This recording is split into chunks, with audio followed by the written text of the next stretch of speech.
Hey, what's up, everyone? It's Ron from the Box and One podcast. We have another great episode for you this week. We're joined by Blake Murphy from The Athletic, and we take a look at the Raptors season to date, player development, and the upcoming GLeague season. We really hope you enjoy this one. Make sure you follow us on Instagram and Twitter, and also subscribe to our YouTube channel and podcast for more great content. Let's get into it.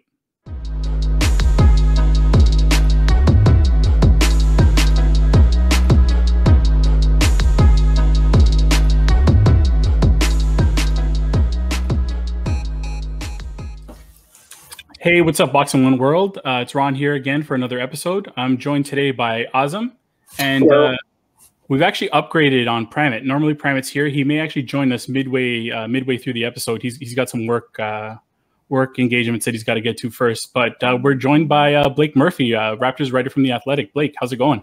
I'm doing well. How are you guys doing? Thanks for having me on.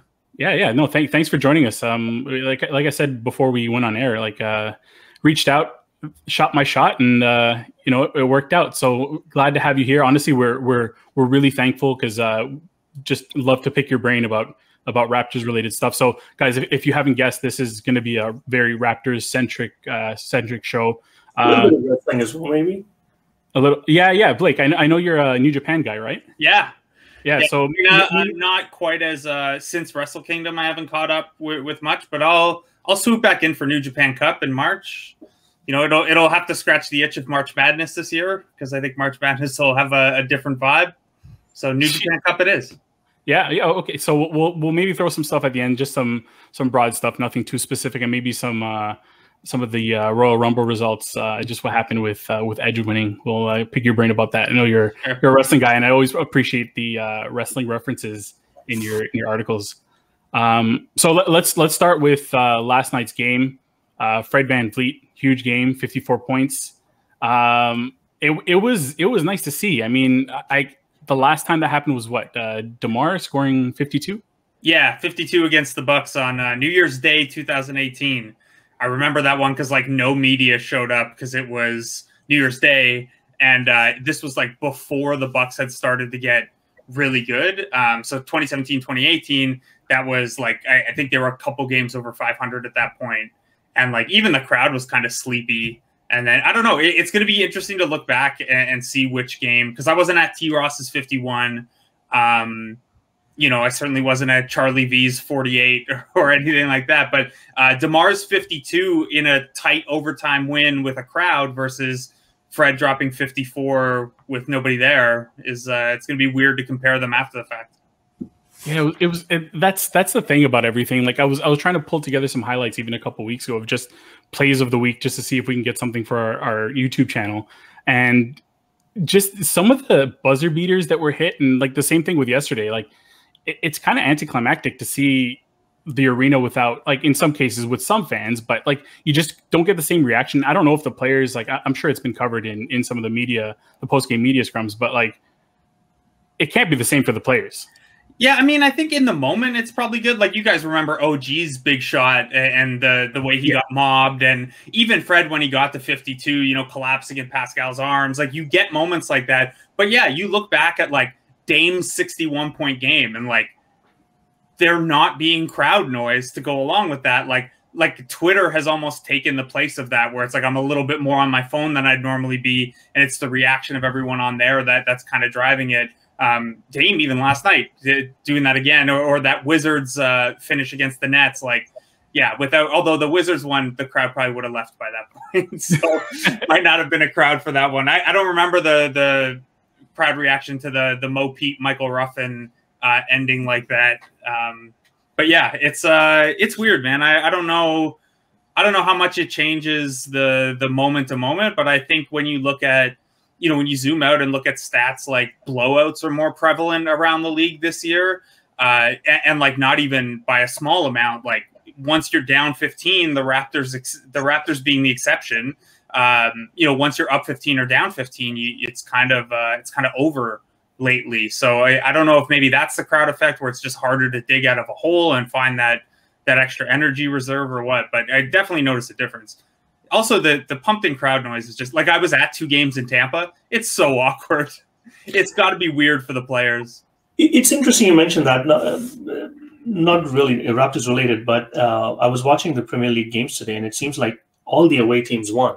Like Liverpool lost second game in a row at home, which rarely happens. I think it's been like few years since that has happened. So yeah, a lot of away teams. So I guess there is a crowd factor that they talk about. There's definitely something to do with it. For sure. And we're seeing that across sports. Like we're seeing a lessened home field advantage in football and a lessened home ice advantage in hockey. And, it's weird. If you look at kind of these 2-game series that we've had, that's where the home court advantage has kind of shown up, which doesn't really make a lot of sense. Like you think that would balance it more in the favor of being even or toward the visiting team. Obviously a small sample this early still, but yeah, I think you're seeing it across sports is that whether it's the crowd, whether it's, not sleeping, or like in the case of the Raptors, like you're in Tampa, you're not even home. Breaking news on the pod, by the way, Malachi Flynn just got sent down to the 905. Wow, this is huge. That's actually one of the things that we wanted to cover. So we might as well get into it right now. I'm thinking that's probably a good move for him. Like I guess there's two ways to look at this, right? Because you have would you prefer him to be learning under Fred and Kyle and kind of being on the road and picking their brains, or do you think it's more important for him to actually be getting live game minutes?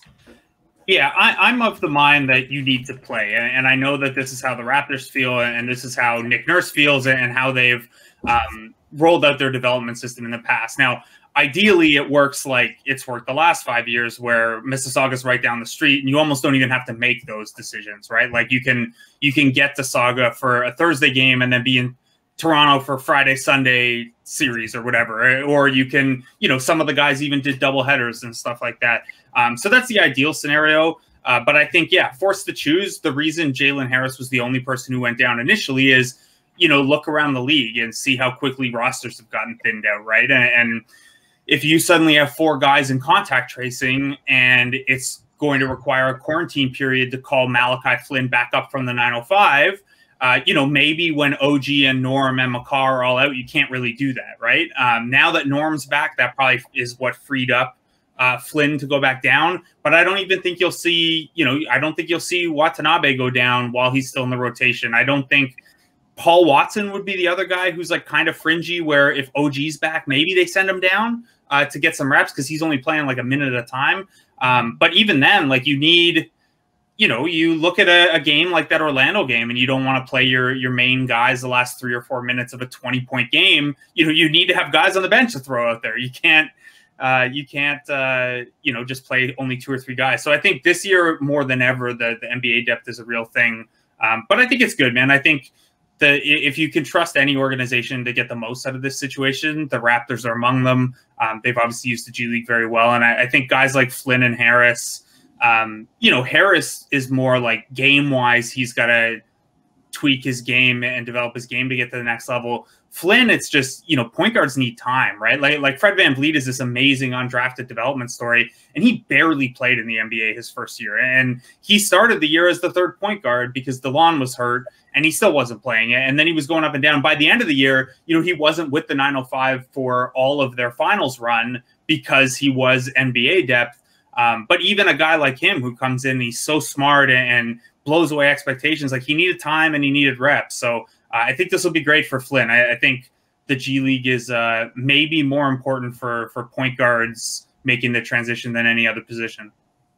So just to follow up on that, so the G League this year is in a bubble, starting in about a week's time, right?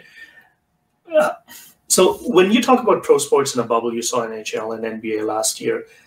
The point was to get through to the season at the end because there's an end goal in sight. You've got to finish the season, have a champion declared and everything. How do you see that situation with a development league like the G League, right? Because the end result is not truly to win a championship, it's the development of your players. So how do you go about managing that?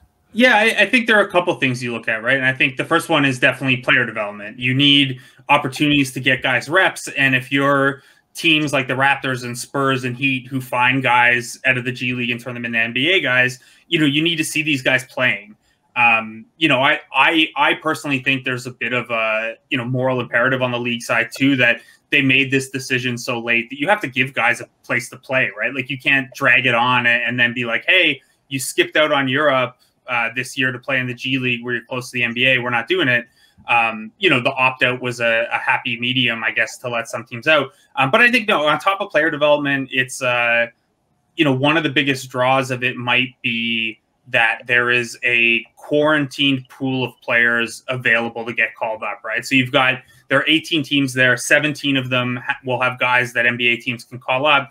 Your roster gets wiped out for contact tracing, you have an open roster spot, or you're a team like the Magic that has a lot of injuries and you get a hardship exemption and you can add an extra 10-day. You have a pool of guys there who, normally you'd be playing from the G League or wherever, but now you at least have the certainty that, hey, they've been in the bubble, they've been getting tested every day. They're in game shape, which is important too. But right now, the biggest thing is like, this is what should be a healthy pool of players to potentially call up. So I think that's probably going to carry more weight than winning a championship. And I don't know that in 15 games anyone's going to dramatically change their career outlook. Maybe for guys on the Ignite team, they do, like Kuminga and those guys who have a chance to lock in their draft stock. But I think the biggest thing is like the NBA is going to need depth. We've already seen it. There are rumblings that they might add an 18th roster spot, and those spots would be coming from G League guys almost exclusively, probably. So a lot of reasons to run it. I'm really looking forward to it too. 15 games in 25 days for the 905 is a little much. But only 4 of them overlap with the Raptors, so it's as far as our purposes, it's pretty nice. Yeah, and since you mentioned the Ignite team, how much do you think the Ignite team being around factored into the NBA making the decision to run the bubble? 100%. It is the reason. I know that teams like the Raptors who value the G League, we're pushing for it in some form no matter what, but the Ignite is where the money is that they have to, they invested so much in those guys and those programs, and that's a longer term investment for the league than just this year and this class of players. They need that to work out. And a big part of that is getting these guys on the court and getting NBA eyeballs on them and showing to potential recruits and to the 30 NBA teams that this is a worthwhile path and a worthwhile experiment. So I think that was definitely the driving force. There's just a lot of money there. And I think it's going to be great for, if you're a fringe guy on the 905, if you're Alize Johnson, who was, in camp battling for a roster spot, and you've had 2 years as one of the top guys in the G League, maybe NBA teams don't see you put up 20 and 10 from the wing on a random February evening in the G League. Now you do that in the bubble or against the Ignite team, and suddenly there's 5 or 6 extra scouts who, just happen to be there and see you, and their eyebrows are raised a little bit. It's like, oh, that's a guy. It's kind of the draw of Summer League for so many guys is that, scouts are there for a lot of guys who have a spot, but it's a good chance to show up. Yeah, and I have that February 13th, I think it is, game against the Ignite team circled on my calendar. I don't know if that's one of the, I know there's a bunch of like 11 a.m. games. I don't think that's one of them. I hope not. I'll tell you in 1 second. That is what is it, the 13th? I think so, that is a 7 p.m. game. Perfect. Right. Otherwise, and no Raptors that night either. Awesome.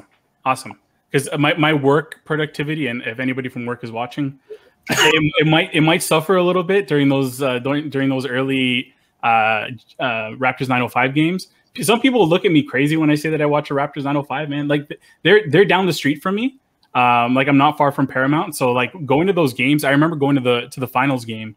It was great, and then getting the ring the next year. I think it was at the opener. Like I still have that ring, and like everybody's like, "What do you need it for?" It's just cool to have. Yeah, and the games are fun, and they're like, a little better price point than the Raptors, especially if you're coming with a family, and then it's a little more intimate to where I think, especially for people with kids, who it becomes a couple $100 of a night to go to a Raptors game. It's a little more kind of family friendly from that perspective. It's great, man. I mean, I'm at those games all the time whenever the Raptors schedule allows, and I'll be watching these ones. It's and like I know people still kind of, there is still a little bit of a stigma's not the right word, but underappreciation for the G League, and like Fred VanVleet just dropped 54 points in a game, man. Like, stop acting like you're above this or it doesn't matter. It matters. Yeah, no, 100%. And that's the thing about development leagues or junior leagues. Like, sometimes, people end up being like an NBA fan or an MLB fan versus the actual sports fan, right? Like, for me, it's a great outing. And like Ron, I live pretty close to Paramount. So, watching the 9 to 5 games, even like I saw Connor McDavid play when he was like a 16-year-old, right, against the Steelheads. It's a lot of fun. It's a good family environment outing. Yeah, one of my favorites was so I grew up in Cambridge, which is like the Kitchener area, and after I can't remember if I was back from university. I forget the exact years, but my dad and I went to like a Kitchener Rangers London Knights game, and that was when Nazem Kadri was on the Knights and the Leafs had picked him. So it was like getting to go watch a Leaf a year early. It's the same kind of thing with the 905 now, where obviously it's in a bubble this year, so you can't. But normally, like Malachi and Jalen would be down there, and like on a random night, you might get Paul Watson or Yuta, who is now in the rotation. You know a little bit more about these guys. You feel a little bit more of an attachment. There's a Fred VanVleet and a Norman Powell and a Pascal Siakam 905 bobblehead floating around somewhere. That's probably a collector's item now. The biggest thing that upset me was when they took the what do you call it, the showcase, when they took the G League showcase away from Mississauga and they moved it to Vegas. Because I remember going 2 years in a row and you'd see like Allen Houston walking around. I think Charles Oakley was there. It was great. Even Fred showed up to one of those games because Anthony Early was playing. His old Wichita State teammate, and Early was trying to make it back to the NBA at this point. So you would see even stuff like that. I really like those too, man. Those were great. I can't say I blame the NBA for moving a winter tournament from Mississauga to Las Vegas, but it sucks for us. Yeah, it definitely does. So since you mentioned Watanabe as well, I just wanted to pick your brain on just a few things on him. Like, I love watching him play. Like when we signed him, I thought it was a great move. Like, there was no risk involved. I wasn't sure he was going to make the roster. I thought maybe he'd be a two-way guy. Do you think his role on the team right now, is that a case of just him being in that role because the team isn't so great, or do you think if we were a few games over 500 that he could be in that role in that type of team?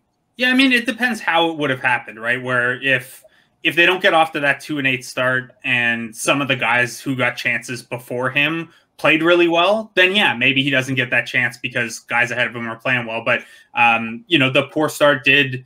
Just about everyone has gotten a chance, right? And that's one of the reasons that this stuff matters and why we break down the camp battles, because these guys could end up in a roster situation. We didn't know if Fred VanVleet was going to make the roster in 2016. So these things do kind of matter, or not kind of matter. They do matter. So with Watanabe, he was an interesting case because he's kind of like my favorite class of G League player to study, where he, for my money, was one of the top 20 players in the G League each of the last 2 years. He's really good, knows his role on offense, versatile defensively, very, very smart player. But he didn't have, like a guy like him, what's the one skill that's getting him onto an NBA roster, right? Like it's kind of the Malcolm Miller problem the last couple of years of this guy's solid. He can play good defense at three positions and he can knock down some threes. But like, what is getting him on the floor? And, for Paul Watson last year, it was suddenly this guy's bombing 7 or 8 threes a game at 40%. And that makes the rest of his stuff play up. For Yuta, it was more, what is his offensive identity to allow that defense? And there were some questions about whether his defense would translate. But he's so smart and kind of slinky around screens. And he has such a good spatial awareness with like where players are moving and where the ball's coming off and stuff. I didn't have much doubt with that. The big thing is going to be, he is barely shooting the ball still, and the Raptors are winning those minutes, and that's great. But at some point, it's the old Patrick McCaw thing of, when defenses get that figured out, are you going to have to do a little bit more? And he's going to get tested on that as the weeks go. Can he put on the floor a little bit? Can he, he's shooting 40% on his threes right now. Can he do that over a larger sample if they're leaving him open? Those are the next kind of questions for him. And it's, you know, the Raptors could be in a tough spot where those are the same questions you ask about McCaw if he gets healthy, and DeAndre Bembry if he's in the rotation, and Stanley Johnson. So it's they do have a lot of these kind of defense first guys who are comfortable with the ball in their hands a little bit, but aren't natural scoring threats within kind of a second unit offense if the offense isn't out and running. So that's kind of where I was at with Yuta. I would have had Alize Johnson a little ahead of him on the, you know, the odds sheet to make the roster, but I really like Alize Johnson. And with him, to kind of drive this point home, where to me, Alize's one skill of what gets you in the door is rebounding. He's one of the best rebounding 3-4s that there are in the G League. And it's the same, you know, Alfonso McKinney got to the league on his offensive rebounding. And it was just like, he was such a impactful transition player and offensive rebounder that, you know, that's the thing that gets you in the door. So with Yuta, it was always, you know, what is that thing that gets you in the door? And, you know, as it turned out, he didn't need that one thing. He just outplayed everyone all across the board in training camp. Sorry, that is way too long an answer. Sorry, guys. No, so actually, I just want to follow up. So one of your recent articles I read was on Stanley Johnson, right? And you call him, quote unquote, like a redraft acquisition. Can you talk a little bit more about his growth, because it's been like a couple of years now almost, and as well as how does our, you know, Raptors development philosophy jives in with that? Yeah, Stanley is almost like the opposite of what I was just saying with Yuta, where, you know, going back to when he was in high school, no one doubted that Stanley Johnson had the physical tools and the talent to get to the NBA. And he was, you know, I was very high on him in college, and I thought he'd, you know, be one of those guys who could come in and defend right away. And Detroit has not been the best of developmental spots over the last couple of years. And I think it took a real adjustment period and maybe to get humbled a little bit for Stanley Johnson to get where, you know, you stop seeing yourself as a guy who's going to be a 15, 16, 20 point a game guy. And you start thinking, what is my role going to be that helps me stay in the NBA? So for him, it was like, you know, what got him to the show and what gets him a foot in the door, there was never any question. He's an NBA athlete with an NBA pedigree.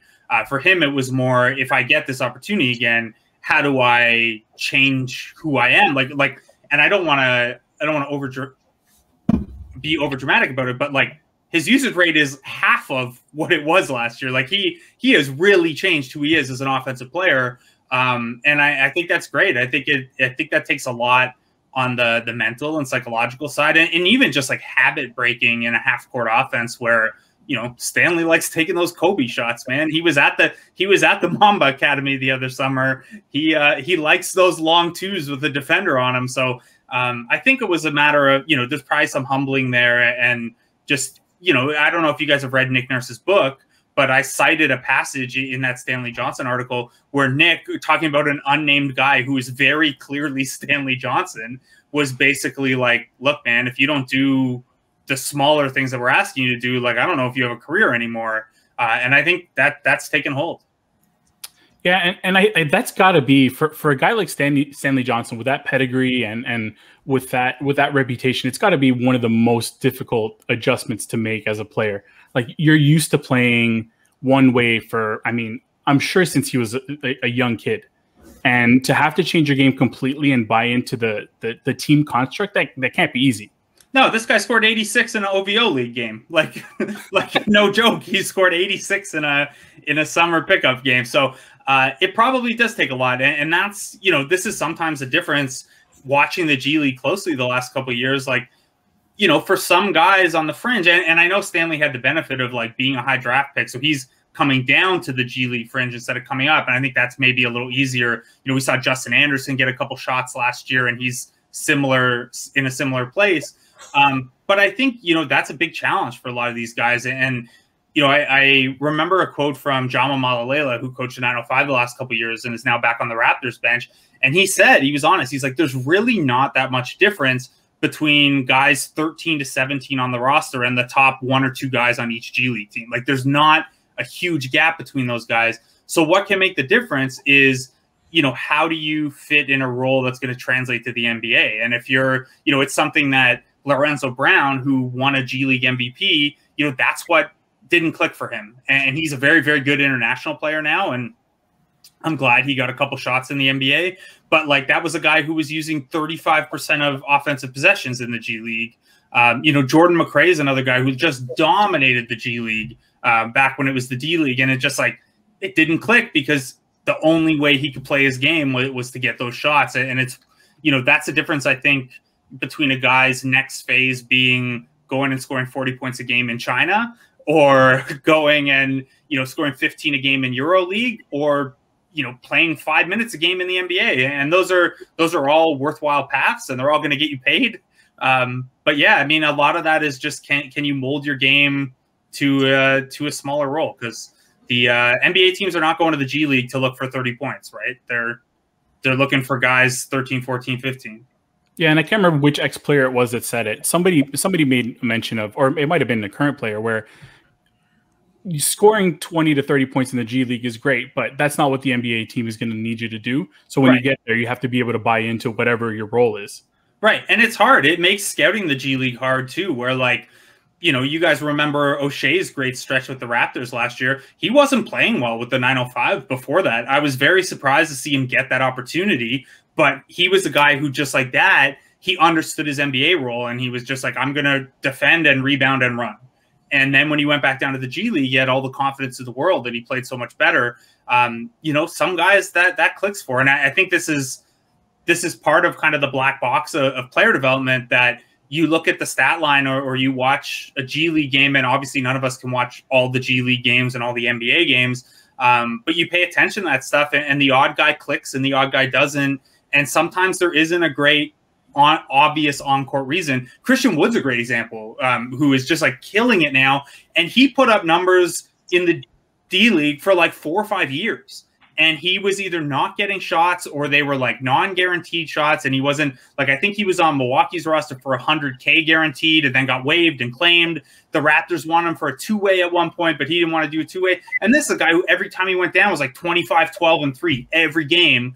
But it took him a really long time to figure out, how can I take all this immense talent and apply it in 10 minutes a game off the bench. And now obviously he's putting up big numbers, but he wouldn't be able to put up these big numbers if he hadn't like figured out how to just be a bench guy in Detroit first. So, it's kind of like I said, it's the black box of player development, where this is where, getting to know players and getting to be around them. Like, this is why there's a value on having a good G League system, I think, is you get to know these things about guys. And you maybe have a better shot at guessing who's going to translate and who isn't.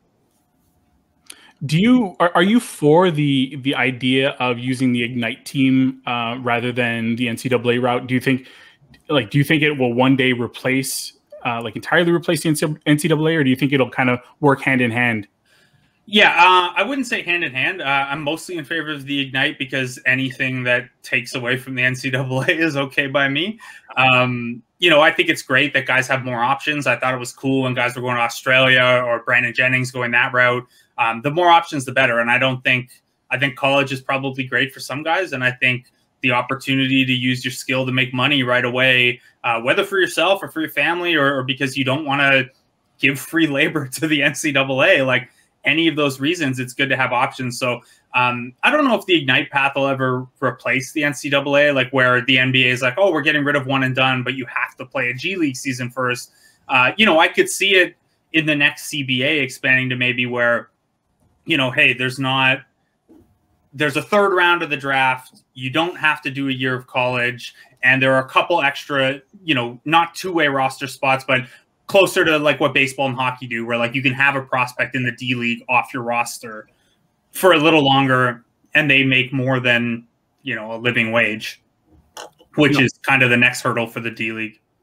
I often think about, the early 2000s, late 90s, where you saw a lot of those, really good athletes coming out of high school, but maybe didn't have a polished game. It would have been interesting to see how some of these guys would have worked out in this kind of a structure where, they would have been able to play, like Kwame Brown, for instance. Like, he was kind of just thrown into it and kind of said, figure it out, and expected to perform. But, that doesn't always work for everybody. Yeah, and to keep it closer to home, like Amir Johnson took a couple of years. Like the Raptors scooped him up because the Pistons were kind of giving up on him because he was at a high school, and like a high school big needs time to physically mature. So I think that's a great point. I think even like a Bruno, if you have the 905 in place a year earlier, maybe the Bruno thing plays out differently, right? So I don't think it's going to be universal. Like obviously there are only so many spots in the NBA, right? Like if Kwame's better or Amir's good earlier or whatever, or Bruno's still kicking around, that takes a spot from someone else, and it just kind of shifts who's not making it elsewhere. But I do think that the idea of being forced to go to college, like kind of artificially, where you're not paid for your labor, is just like it's a bad system. So whether it's the Ignite, whether it's the Australian League, whether it's ditching the one and done, I'm in favor of all that.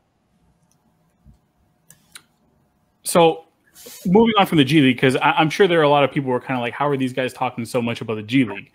But there have been some rumors going around about Masai again, and the possibility of him going to the Wizards. I think it's ridiculous, but there can't be any truth to this, can there? I mean, I think there's truth the way the report was worded, that the Wizards would love to get Masai. It's like, yeah, of course, organizations want to get a top executive. That's always my response to this stuff. Is like, it's I mean, that's it. It's bad organization wants good executive. It's not all that surprising, and I don't put much stock into it. It's awkward, and it sucks that Masai hasn't signed an extension yet. But I don't think that that is smoke. I think either it's the Wizards trying to maybe convince Bradley Beal to stay, or maybe it's Masai's camp leaking for a little bit of leverage at the finish line of extension talks. I don't know, but it's not.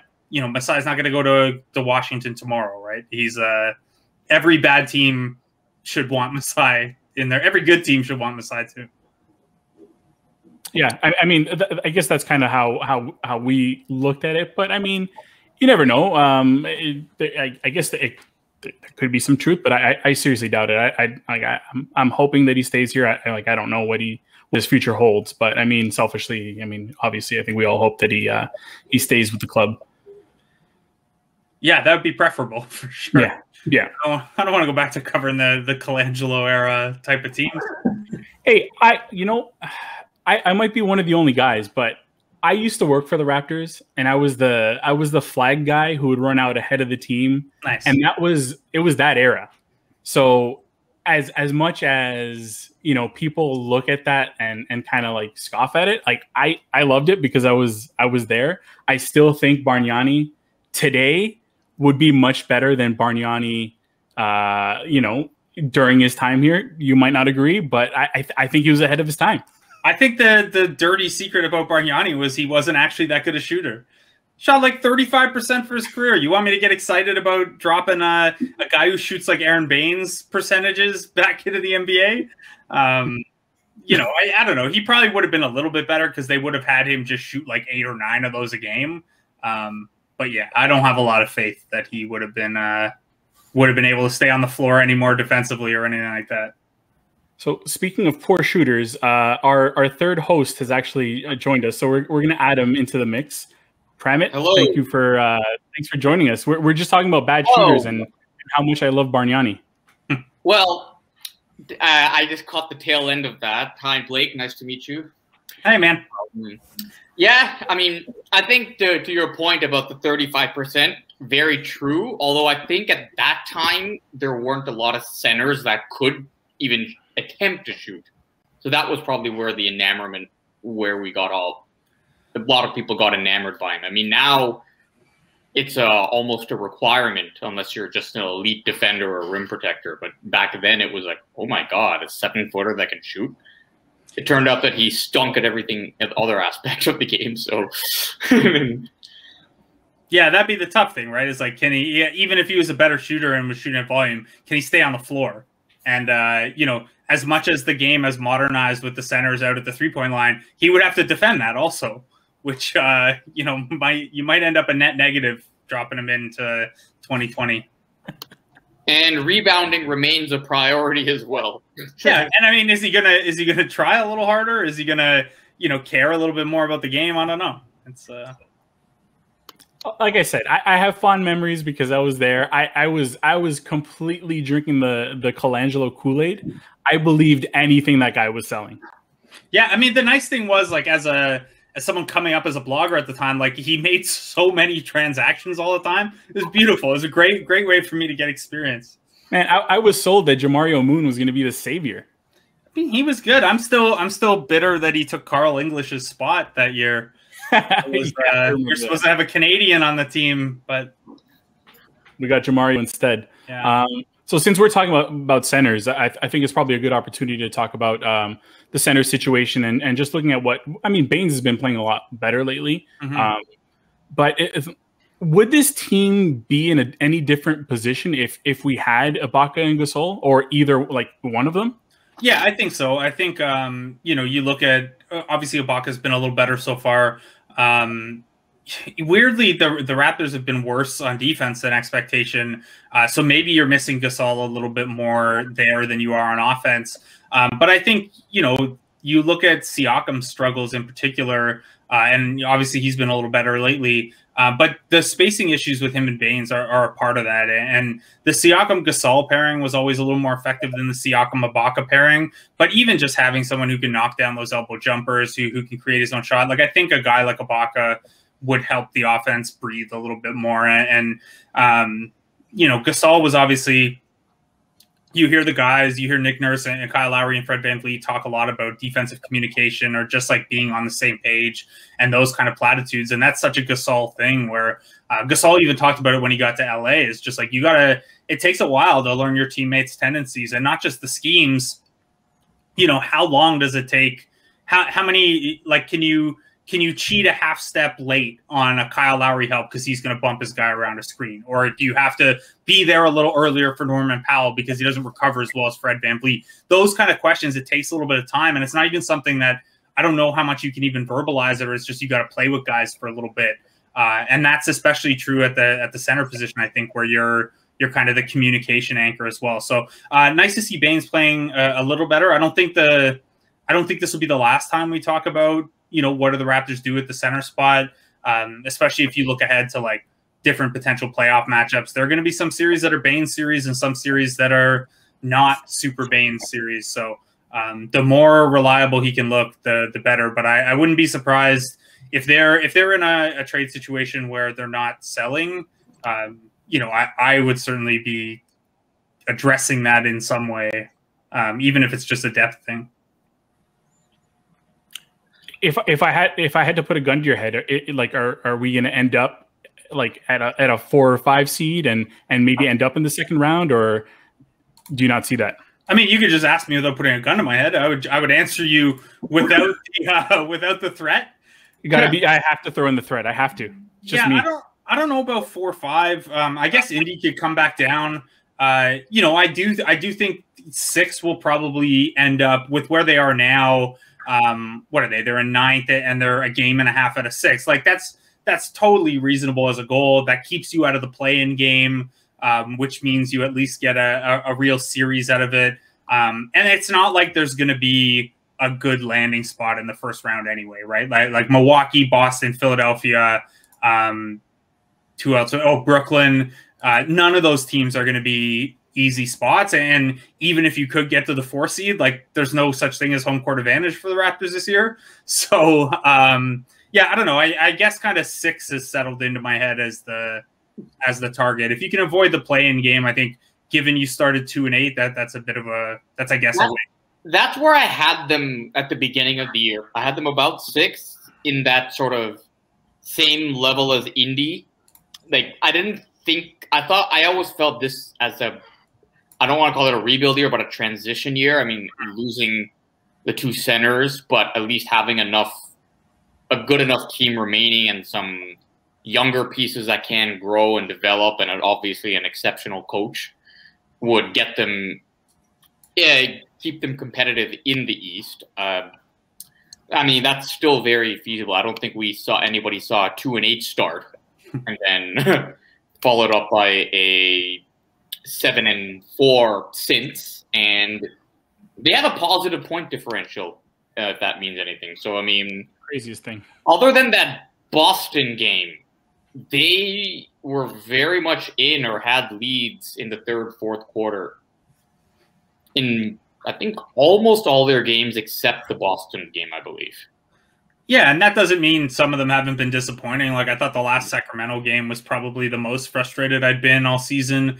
But yeah, I mean, if you're looking ahead, point differential is a better predictor of your record the rest of the way than your record is. So, you know, this is maybe a team that should be, you know, 11-10 instead of 9-12 on merit or whatever. And obviously, you know, that's not an excuse. Like you lost those games, but if you're trying to figure out, you know, are you downgrading this team to bad team or to average team? I think it's a lot closer to average team than bad team. With some potential for them to still be fairly good. So I had them a little higher in the East heading into the year. I just thought Brooklyn would take a little longer, and I didn't know that they were going to get James Harden. So I thought, you know, that might be a longer thing coming along, and I just didn't think the Raptors would start 2-8. And you know, it's not like everything's still so tight in the East, so it's not even. I mean, Cleveland and the Knicks are killing it. It's things are going to change. Maybe not for Cleveland. The Knicks will change. But yeah, I don't know. It's been disappointing, but I don't feel too much differently about like where this team is in general. Like I think before the year, I would have said yes, they win a playoff series, and now I'd lean toward no. But we're still talking if they can get the 5 or 6 seed. We're talking a pretty close series and a pretty fun one anyway. Yeah, so I don't want to take too much more of your time, Blake. So just a couple questions, couple more questions. I know you said like on non-Raptor game days, you're still pretty much locked in, which I mean makes sense as an NBA writer. But who are you watching? Who's your favorite? Like who's your League Pass team? Yeah, I mean I joked about Cleveland earlier, but Cleveland's been a ton of fun, which is a surprise. Memphis is always high on my League Pass rankings. Like I know they're kind of the unofficial team of NBA Draft Twitter and post trade, they were the unofficial second team of Raptors Twitter. So they're one. The Kings at the start were good, but they do so much Kings stuff that like I love watching De'Aaron Fox and Halliburton, but there's a little too much Kings going on at times there. I think Cleveland's been my surprise one, and Memphis is like always a good standby. Phoenix is a really good League Pass team that I'll try to check out. I like catching OKC where I can, and tonight's a good example of that against a hot Houston team. One, because of Shea and Dort. Two, OKC's aesthetic is just really pleasing to me. Like I love those kind of Spurs Fiesta colors that they have. And then also you get to see Poku be so bad but so fun. Where like this is absolutely the right play. They should be giving him every opportunity to fail, but it's at least a little funny in the interim where like he just does not understand NBA basketball yet, and you see all the potential there, but it's entertaining in the wrong direction for now. What about the Rockets? Sorry to cut you off, Ron, because they remind me very much about like kind of like OKC last year. Like they ended up outperforming expectations, fun to watch, played together, but obviously a team that is in a transition. I mean, Christian Wood has been fantastic. But now, what are your thoughts? Do you think they can get into the playoffs this year? I think that they will eventually crumble under the bad karma of cutting Bruno. I'm still holding it against them. I don't. You need a guy like that on the team to make a deep run. And I'm sorry to Broderick Thomas and Kenyon Martin Jr., but I don't know if they're as good at 15th man as Bruno. So that's my concern with them. I also think, you know, as good as they've been, and you obviously have Wood, Oladipo, Wall, and Gordon, like you're not far off from being a playoff roster.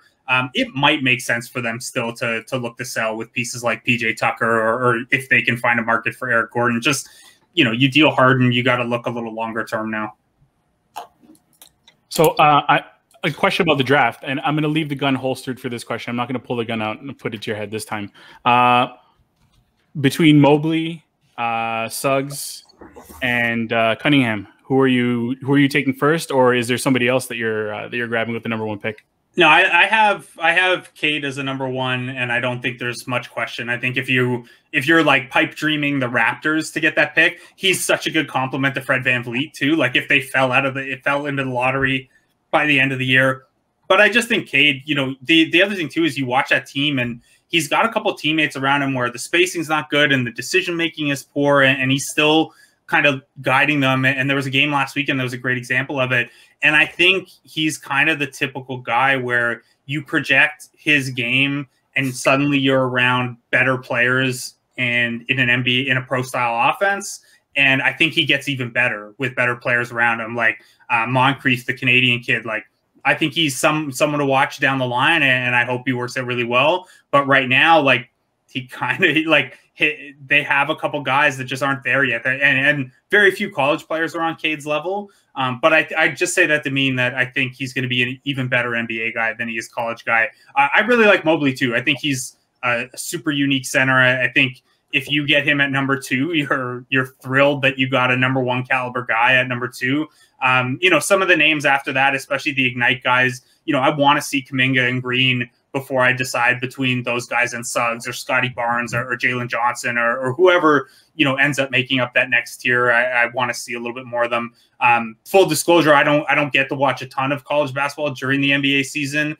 You know, it's more casual viewing on the weekends, and I'll try to catch, you know, the Canadian. The nice thing about watching Cade is you get to see Moncrief, and then Gonzaga, you get Nembhard too. So you get some Canadians in good spots that way. But usually I'm playing a little bit of catch up after the NBA season between the Raptors when they're done and the draft.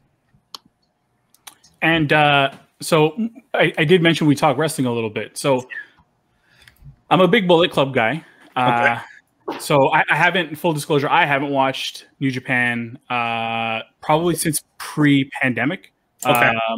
AEW kind of has, you know, replaced my New Japan watching. But who's your favorite Bullet Club leader? Ooh, that's, I mean, I will go Finn because that is when I first like started watching New Japan. And I just think he's kind of I just think that's like what the Bullet Club was originally intended to be, was like that kind of level of cool dickishness to them. Right. And I think, you know, some of the Bullet Club Civil War stuff has dragged on a little too long. Yeah. The evil move didn't really do it for me. You know, I really like Jay White, but you know, it's hard to have your like breakout year during a pandemic, right? It's yeah. So I don't know. I'd go with Finn probably. You know, Kenny's the guy who was at the top during kind of my formative New Japan years. But yeah, the Finn years I think hold up the best. AJ was cool too, but all of them basically, except the current iteration, is I guess what I'm saying. But yeah, I mean, I think Finn is probably the one I think of the most when I'm like, oh, when was Bullet Club the coolest?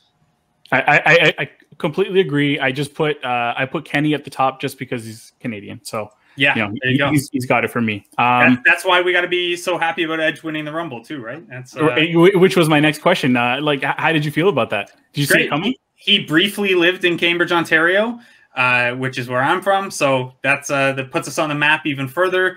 His tag team partner, Christian, the second best export from Kitchener after Jamal Murray. You know, it's great to see those guys back in that spot. I only saw the men. I've been meaning to go back and watch the women's Rumble. I heard it was good, but because the Raptors played, I only got to see the men's one. I thought it was fine. I don't know. I'm pretty checked out on WWE right now, but the Rumble's always fun. Yeah, it's the same with me. I mean, I'd rather see him fight McIntyre, I think, than Roman. But I mean, I don't know that anyone really moves the needle for me. Yeah, just as long as they don't do Orton again. Yeah, seriously. Poor Edge comes back every time he comes back from injury. It's just a couple matches with Orton and back on the shelf. That was a hot feud in 2006 or 2004, 2004 and 5. That was a hot match. Maybe not now. Well, they had a good match last year, so yeah, sure. The greatest wrestling match as they build it. Yeah. Guys, you have any last questions for Blake? Just one question, just general NBA related, Blake. If you can quickly, if you want to answer. So recently there was a report, I think Sportico mentioned that the NBA has agreed on a framework for private equity firms to come in and start, taking ownership of certain franchises, right? I think each can own up to, like, even investment firms can own up to a certain percentage. How do you see this playing out? Private equity firms usually are not very known for spend, right? I mean, that they come in with a certain objective in mind, and we know that valuations have gone crazy, so owners would like to cash out some of it. So you see why there's interest. Yeah, it's tough, and to be honest, we don't have enough detail yet to really know from the league side what that might look like. I would have a little bit of worry about it, just in terms of, like you said, if the focus is the bottom line. We see in baseball a lot lately what that looks like. The NBA has the benefit, at least, of there's a salary floor. So, it's not like they can come in and Tampa Bay raise it where they bottom out the salary altogether. But there are a lot of non-salary cap ways you can cut back and try to strip the value out. I think from a more investment side, it's interesting because, like, are we at the top of the bubble for franchise valuations? Like, if you could have bought a team for $300 million 15 years ago, and now it's going to cost you $2 billion, like, is that really going to go up higher in the streaming age? And as ratings decline a little bit, at least until we can kind of capture the streaming, I don't know if that's, I don't know if this is the top of the bubble or what. So I get why they want to cash out. If you're an owner that's seen your biggest asset inflate in value so much, but you can't actually, like, that's not liquid at all unless you can sell a chunk of it. I totally get it, but I would be very hesitant to, even the Raptors operate under MLSE, which is, luckily there's a cohesive board there, and Larry Tannenbaum's kind of there to steward everything. And Philly's a similar thing with Josh Harris kind of acting as in the Tannenbaum role. But yeah, I'd be a little worried if it went too far in that direction. So hopefully there is, I don't want to put too many restrictions on the free market or whatever, but like hopefully there's some sort of cap where, it's not just this like faceless fund that's, determining ticket prices and roster acquisitions based on, purely a dollar thing. There's already a Tillman Fertitta. We don't need anyone else. God, that guy. He's worth an episode in itself. So here's a question. Do you think Toronto will ever get a WNBA team? Man, I hope so. So I know that the WNBA feels that their focus right now, and this was pre-pandemic, but it'll be even more the case after the pandemic. Their focus is on the teams that they have and making sure that's healthy and not overexpanding. But I think the talent pool is there. I think obviously you look at the growth of talent in Canadian basketball, and that's happened just as much on the women's side as the men's side. And they've had even more success at the international level. They're usually in the mix for a top 4 finish at every major tournament. So, it's not hard to look and see Kia and Natalie and, Bridget and all these other talents who could certainly, it wouldn't be the Canadian All-Star team, but you get 1 or 2 of those and you're going to move tickets. And I think you look at the enrollment rates in youth sport, and basketball's growing for either gender or for all youth, I should say. I think it would be great. I think the WNBA focusing on the health of the teams they have now makes sense. But if they decide at some point to push to 19 or 20 or whatever the number is, I would have to think Toronto's high at the top of the list. Yep. You also have, you could just work it right in with 905 or at the Marlies facility or whatever. You've got, you have the infrastructure for sure with MLSE. And the market. And there's no better way to get an influx of cash into a league than to have a nice, hefty expansion fee. Oh, yeah. You just wait for the NBA post-pandemic. Return to the Supersonics. Let's go. Oh, that would be amazing. That would be... I don't know if they'll go with that name, but I would be surprised if Seattle doesn't have a team in the next just Seattle 7-8 years. Yeah. Bro. All right. Well, Blake, I know you got some games to watch, but... honestly, thank you very much. We're forever in your debt. You got fans for life here. Tell everybody where they can find your stuff. Go ahead, plug away. Yeah, I'm at Twitter at Blake Murphy ODC. You can find all my work at The Athletic. If you're not a subscriber there, do it, but hit me up first because usually I got some promo code or link or something like that kicking around. So if you haven't signed up yet and want to, just my DMs are open or whatever. And I hope everyone, all the viewers and the 3 of you are doing well through everything. I know things, there's real pandemic fatigue right now in the dead of winter. So I hope you're all taking good care of yourselves. Yeah. This is wonderful. And there's some great content on Athletic. So absolutely. Yeah, we all are subscribers and we're all big fans. You're not doing the Will Liu thing and you guys are all sharing one login though, right? We can't confirm or deny that. That wouldn't be very ethical. But again, thank you very much. And everybody out there, if you're watching or listening for the first time, just make sure you subscribe, comment on our stuff on YouTube, on Instagram, at Boxing One Pod on Instagram and Twitter. Hit the little bell on YouTube just to make sure you get like all of our content, and subscribe on YouTube. And thanks as always for listening.